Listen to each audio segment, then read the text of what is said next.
Welcome to Robert Hunt Financial. It keeps your costs low, your investing simple, and your time horizon long. That's right. It's the Christmas edition of the Robert Hunt Financial Market Update. It's your co-host of the show, Robert Hunt, and my co-host, Lucy Hunt. And it's a delight to be with you, where we, together, as father and daughter, look at the week's financial news that can be a bit confusing, misleading, and take us off course. And we hope to make it actionable, understandable, and clear. What a wonderful week, and what a wonderful week of news, and what a show. We've got some excellent news to talk about. I think one of my favorite articles I've ever encountered in the history of this podcast is going to be talked about. That's right. This is a Wall Street Journal article headline, Steve Ballmer, the non-investing guru of investing. It's wonderful. We then actually, friends of the show sent this forward. Thank you for doing that on your Christmas break. We appreciate you continuing to send us news. Another Wall Street Journal article, elite colleges have a looming money problem. Is it an article about Texas A&M? We'll find out. And then we have a couple little ditties for Robert's Corner where we look at X, Twitter. Oh, I'm getting tired of having to, what do we call it? But X. Some warnings on X about the overheating stock market, and then an incredible chart showing over how many years these famous investors outperformed the S&P 500. These are the famous ones, and it's a chart of charts. I mean, this thing is incredible. And Lucy, did you have anything you wanted to pop in? Anything you want to be sure we talked about on the show? How Christmas went, the gifts you got, how are things cooking? Not really. Okay, so she's okay. Great, along for the ride. Top article here. Steve Ballmer, the non-investing guru of investing. Let's do a brief biographical sketch of Steve Ballmer. Steve Ballmer was one of the early Microsoft employees who went on to be CEO for a number of years. So what this article talks about is Ballmer's embrace of index funds, yay, and his unwillingness to complicate his life. So subheadline here, the former CEO's unconventional and hugely profitable strategy owned a lot of Microsoft. So he owned a ton of Microsoft. Now, I'll confess, had I been his investment financial advisor, I would have probably told him, yeah, let's sell the Microsoft and put it in index funds. But what he did, the article explains, instead, he keeps more than 80% of his portfolio in Microsoft stock and the rest in stock index funds. Wow. Now, Lucy, what's a stock index fund? What's an index fund? I don't know. I'm so glad. See, we have these. It's a way to own stocks in a low-cost manner. Does that make sense? Mm-hmm. So stocks are those fractional ownership pieces of companies. Do you want to own them cheaply? You put it in an index fund. Mm. So you know how you go to Walmart and buy groceries because it's low cost? Yeah. That's why you use index funds. Because it's low cost. You see that analogy works? Okay, the Walmart thing works it hits for Lucy. Okay, because that's where your parents shop. This is a non-sponsored podcast, by the way. Okay, but we'd be open to it. All right, so Ballmer says, Microsoft's outperformed just about every other asset I could have owned. That's true. It's true. It's hard to say it hadn't worked out. Check this out. When he left the company, it was worth around $300 billion. It's around $3 trillion today. So it's gained 28.8% annually, including dividends over that time frame. And this is great. The Wall Street Journal asks him, I mean, this is maybe like the seventh richest man in the world or something. Ninth. Above Warren Buffett with an estimated net worth of $150 billion. So you know he can do whatever he wants investing-wise. They ask him this, can you walk us through your investment strategy? He says, I own an index fund. Is this the greatest? Is this the greatest? You're looking for something complex. And this is Wall Street Journal asking this guy worth $150 billion, can you walk us through your investment strategy? Most people worth $150 billion would say, sit down. I've got a sermon for 2 hours about my greatness. He just says, I own an index fund. We moved it back to be just the U.S. and Europe. Keep it simple. Maybe we own Japan too. He doesn't even know he has an index fund. We're mostly dialing out of private equity, but you can't get out of that overnight. Preach, brother. The only stock I really study is still Microsoft because that's still overwhelmingly the number one thing that I own. I like it. It's simple.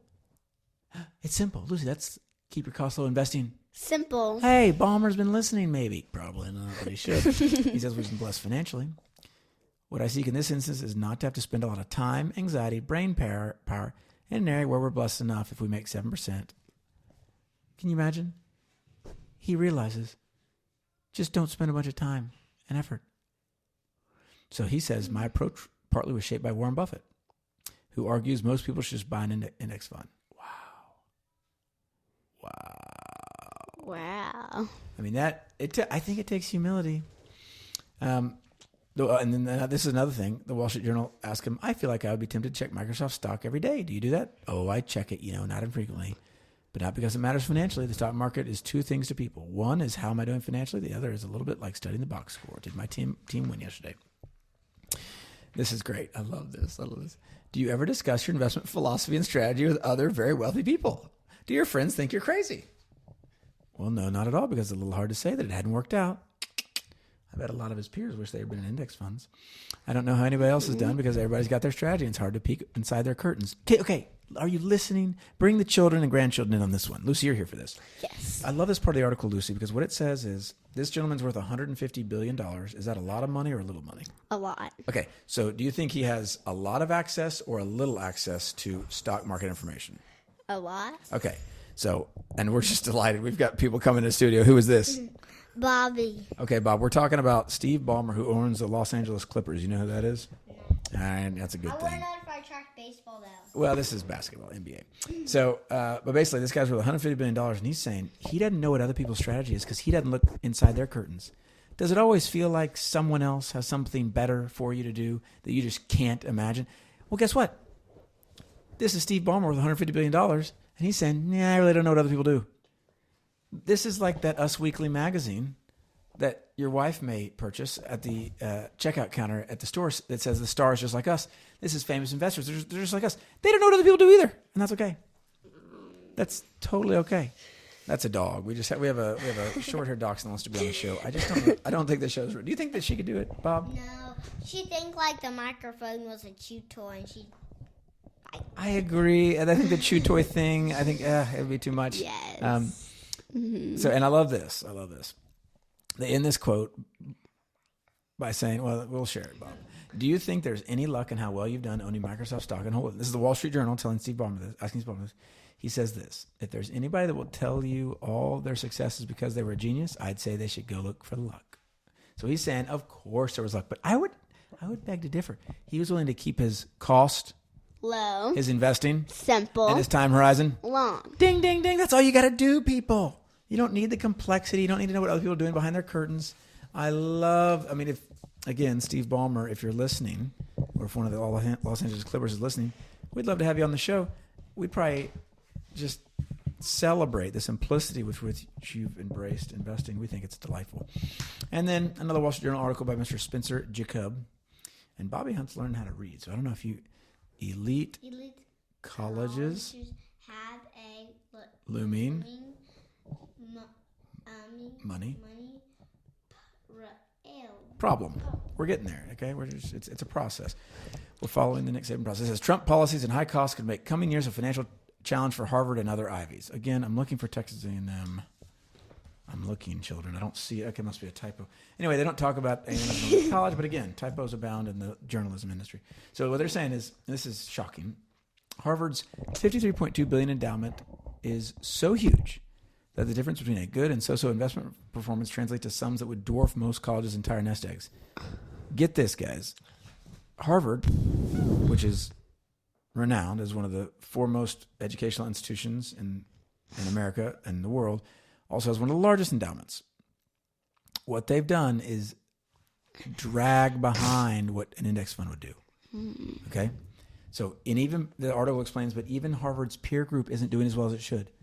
So, veteran investment consultant Richard Innes wrote this month that high cost, that's bad, and outdated perceptions of superiority, it sounds like complexity, have stymied Ivy League endowment returns. Stymied is not good, Joel. That means it's pushed him back, stopped him, which could have been worth 20% more since the 2008 financial crisis if invested in a classic stock and bond mix. Harvard has more than 3/4 of its endowment in private equity, hedge funds, or real estate, and just 14% in publicly traded stocks.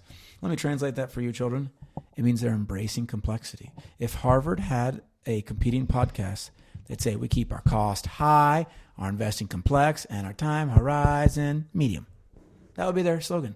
Now, guys, is that a good slogan? No. What's the best slogan? Keep your costs low, keep your investing simple, and your time horizon long. But it could be worse. It could be worse. What do you mean? Like they could have done it high to keep their time Horizon short. Oh, that's right. It could be. No, you're right. Because as an endowment, I will say Harvard does try their best to have a long time horizon. It's a tough deal. So this kind of dovetails with the Steve Ballmer deal. And I know I've kind of talked about the Ivies before. And again, I bring this up. The state of Nevada has one guy in an office. He gets paid, I think, $115,000 a year. He tells people no when they pitch him, and he invests in index funds. That's all he does. And they outperform just about every other state. Harvard could do it too, but you know what it takes? It takes what Mr. Ballmer had, which was simplicity and humility. You have to have humility. And then in Robert's corner, which I guess is now the children's corner. Oh, yes. Go ahead, Lucy. Did you want to say something? Oh, no. Okay. We'll start here with this Twitter data point. Someone was warning us. Do you ever hear these warnings? I call them chicken little warnings on Twitter. They're saying, Apple is closing at a new high at $3.9 trillion, and it's almost a $4 trillion market cap. That's 37.5 times earnings. Children, that's expensive in the minds of many people. The Magnificent Seven, these are these 7 big tech stocks, are 6% larger than the entire S&P 500 was 1 decade ago. And it's equal to the entire index capitalization. That's all of the stocks combined in March of 2020. What? So they're warning us. The Magnificent Seven combined market cap is 35% of the S&P 500 and collectively earn 24% of combined index profits. What are they trying to warn us about? Guys, a little top heavy. We're getting a little toppy in the indexes, and I hear this all the time. There are just 7 stocks that are controlling the whole index. And you know what, guys? I sympathize with those thoughts. You know that I oftentimes think that and think, myself. So I totally get it. But I'm going to read these price to earnings multiples. This is how many dollars it takes to buy $1 of earnings. 37.5 for Apple, 54.5 for NVIDIA, 35.9 for Microsoft, 24.5 for Google, Amazon 46.7, Meta, that's Facebook, 26.6, and Tesla. You know Teslas, don't you, Bob? Mm-hmm. What does Tesla do? It's an electric car. Yeah. I want an electric car when I'm 16. Well, okay. If you're a listener, you know Bobby wants one when he's 16. It's 178.7 PE ratio, price earnings ratio. So, whoa. Now, just below this, a gentleman named Peter Maluk, who we follow, who we've quoted on Twitter, I thought gave an excellent pushback. So this is a great data point because I think if you think this like I do sometimes, oh dear, is this index top heavy? Too many tech stocks that are priced too high. Yeah. Listen to what Maluk says. And so much of the AI revolution is happening in these very same companies. Some companies have already become more economically strong than some of the most developed countries in the world, and the gap is likely to widen even with a significant pullback. What Maluk is saying, and he's an efficient market theorist, not as pure as we are perhaps, but pretty close. He's saying, guys, there's so much innovation happening in these companies, it's not a fair thing to look at these companies and say they're overvalued. We don't know. In fact, if you're an efficient market theorist, like myself, and like my children are, I think, it means they're accurately priced. All available information is priced into the stock. So you don't have to worry because what's the alternative? You're going to go with like there's another great, you're going to go with like a factor deal, a value index? Mm. No, because those have lagged the market, Bob. And that's complexity. You like to keep your investing simple. That's the key. It's simple. And then Lucy's got another, in closing, Lucy has a chart you want to show. Okay. So it is have y'all done X and Y lines on have y'all done line graphs at school? Okay. Yes. X. Okay. So there's an X and a Y on this line graph. And we're looking at a line graph. Number of years is the X axis. The Y axis is annual excess return over the S&P 500. So it's the amount someone has bless you, Bob, outperformed the index on the y-axis, and the x is the number of years they've done it. Warren Buffett is on the far right at 55 years. He's outperformed the index by about, I'm going to say, on the chart, it looks like 15%. There are other names on here that you guys may be familiar with. I mean, in Benjamin Graham, who was his mentor, outperformed the index by about 10% over 20 years. David Einhorn, famous hedge funder, outperformed for about 17 years at about 10%. Peter Lynch, again, very famous, outperformed for about 13 years at 12%.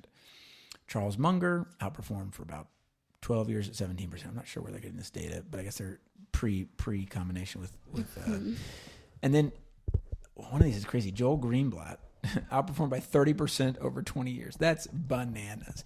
But the key is, this is where, of course, my punchline, time horizon needs to be long. Okay, Buffett, and by the way, you don't have, the whole point is you don't have to outperform the index.